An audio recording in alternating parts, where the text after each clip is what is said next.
Hello and welcome to another episode of Mole Digs Deeper. My name is Chaos Mole and today we are covering the ExileCon 2019, or to be more precise, we are covering Path of Exile 2 and of course Path of Exile Mobile, especially in comparison to Diablo 4 and Diablo Immortal. If you have missed the news, yes, Path of Exile 2 got announced and a Path of Exile mobile game got announced. And what you see here, by the way, in the background is Path of Exile 2.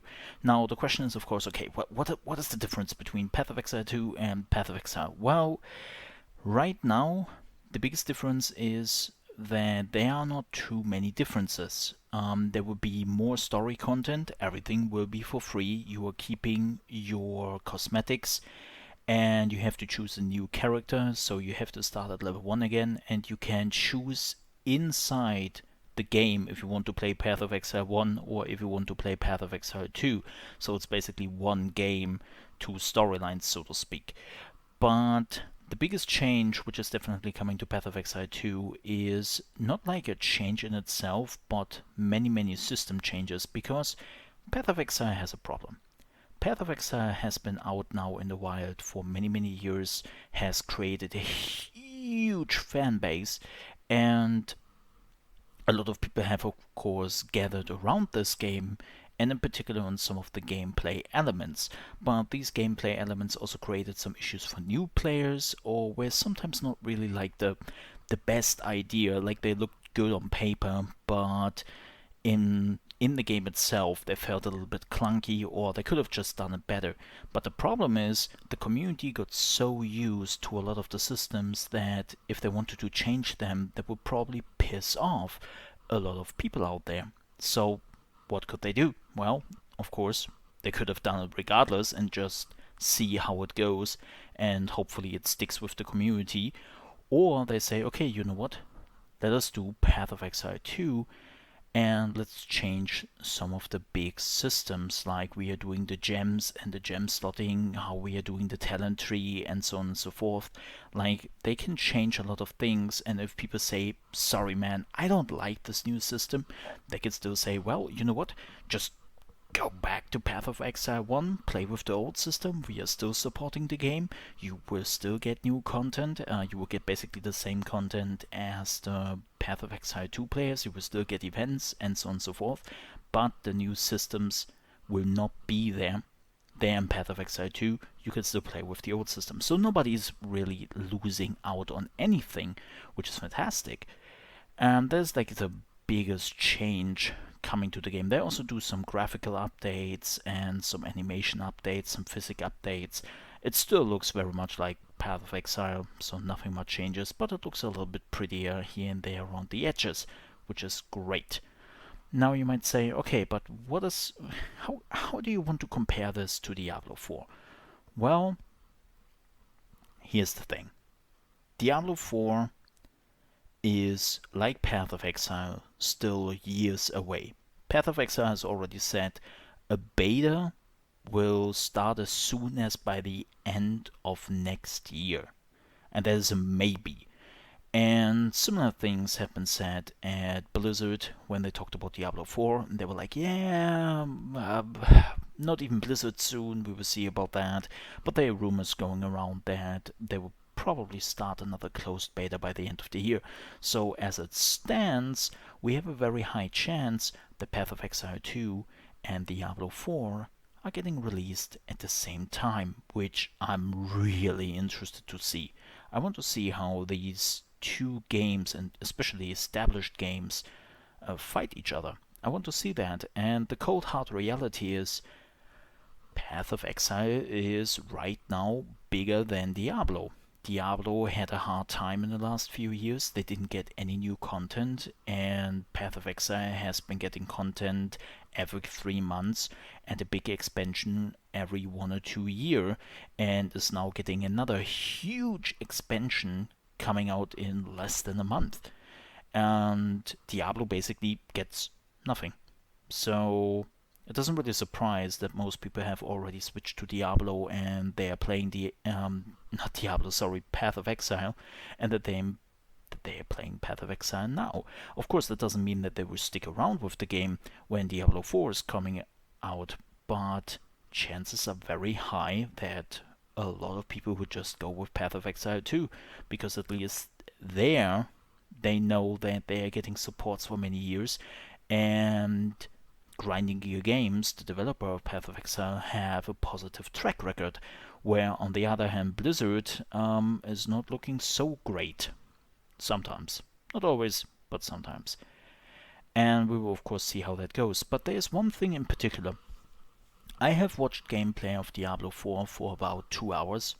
There were multiple YouTubers and Twitch streamers who apparently had the chance to play the game and then record it and then show it off.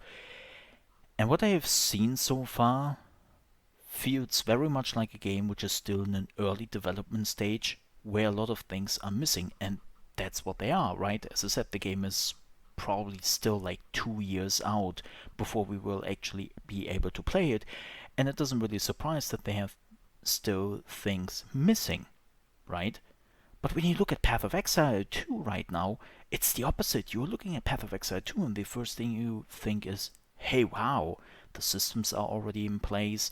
They can just use most of the mechanics of Path of Exile 1 and build on it, which, well, they cannot do with Diablo 3, because Diablo 3 and Diablo 4 will be very different games, and Blizzard doesn't really want to stick around with Diablo 3 for multiple reasons. So I don't know really what it is, but I think that Path of Exile is much more focused on what they want, and they have already enough systems in place to make them better, to make them click with new and old players, where Diablo 4 still has to find their niche, still has to find their player base who is hopefully coming back, and they still don't have figured out all the systems. So we will see how exactly that goes, but again, Blizzard still has, well, at least 2 years, I would say, before we actually playing the game, but the same goes for Path of Exile, so we will see how that ends. Now, let's talk about Path of Exile Mobile. I have seen a lot of people on the internet over the weekend saying, oh my god, look at this. You can see all the fanboys just applauding Path of Exile Mobile, even though when Blizzard announced Diablo Immortal, they were booing at them, and now the same people are cheering at Path of Exile Mobile. Ugh, what a hypocrisy. Ugh, this is awful. Like, double standards right here, ladies and gentlemen. The reality is, no, it's not double standards. Because, here's the thing. Blizzard and Diablo Immortal has unfortunately done everything wrong they could have done to announce this game. Not the game itself, but to announce it. There was a BlizzCon, which didn't really have much to show, and it was the last big thing they announced, so people were of course especially hyped, because Blizzard itself, before the BlizzCon, has said, hey folks, we have something for Diablo. It's not a Diablo 4, but Diablo fans can definitely look forward to it. You should be there. And then it's a Diablo mobile game. And then when people were rightfully so not really happy about this, Blizzard's reaction was that of a small kid in school who just finished up their volcano project, showing it to their teacher, and the teacher is saying, that's an F, and then they're throwing a tantrum why that is, and they cannot understand what the problem is, and everyone is the problem, but not them, because they couldn't do anything wrong. And that's basically the reaction Blizzard showed at BlizzCon. You cannot just go to the people out there and yell at them, do you guys not have phones? What is that question? Of course everyone has phones there. The problem is not that you're releasing something on the phone. That showed me that they didn't even know what the problem was. Again, the problem is not that you have something on phone or that you are developing something for mobile. The problem was that A, the main game didn't get any love from Blizzard really in the last few years. Then they announced as the last big thing for a BlizzCon where people paid hundreds if not thousands of dollars to be there, and they announced a mobile game. Third, that mobile game is not even developed in-house, mostly by Blizzard. No, it was sourced out to a Chinese company who is NetEase. So they sourced that out as well. And there were just so many things wrong. And none of the issues people really had was that they didn't have phones or that it was a mobile game in general. Now, when you look at Path of Exile did basically everything right with their mobile game announcement.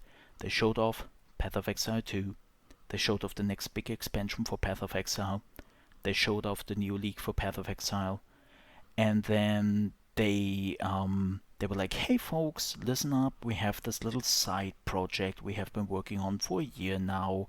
Let me show you a trailer first, and then we talk about this very quick. And then they showed a funny trailer where they were like, hey, we know that mobile games are shit, and not because the game itself is shit, because most games are not even games anymore. They're just like energy bars you have to manage, and then at some point you have to pay money to fill these energy bars again. And we want to change that, and we understand that you are skeptical, but people have been skeptical at free-to-play games when we came into the market, and we might have shown that we can actually do free-to-play games, and they totally did. Then they made some fun about mobile games, they made some fun about the Diablo Immortal announcement. Like, they took it not too serious. And when they were done with the whole video, they were like, okay folks, you can test it out, please tell us what you think, and we mean it. We will make the game so that you enjoy it, and if we have the feeling we cannot really make it happen, if we get the feedback from you that this is absolutely hot shit and not the good way, then we will throw it away. We will not release it. We will not bother with it anymore. And there is a lot of commitment from a developer. That shows that they actually care for the community, that shows that they care for their main games, and that they're open for critic points. When you see Blizzard basically was just like, oh yeah, by the way, you can always tell us what you like and what you don't like, but we will be honest here, we don't even develop this whole game. We would just tell the people in China what's up, and then maybe we will put some changes in, who cares, but it will be released because we want that sweet money. And it's like, yeah, I mean, glad that you were so upfront with your intentions, but I will be completely honest here, your intentions are pretty lackluster and are just like, ugh, okay, thanks. And so no, I don't say that people have double standards here with the Path of Exile Mobile announcement and with the Diablo Immortal announcement, because there is a way of delivering this announcement right, and there is a way of doing it wrong. And if you want to see both games, which one is doing it wrong and which one is doing it right, just watch the Diablo Immortal announcement and watch the Path of Exile Mobile announcement, and you will figure out very quickly who did it right and who did it wrong. And with that said, thank you so much for watching, and I hope I see you next time. Till then, bye bye.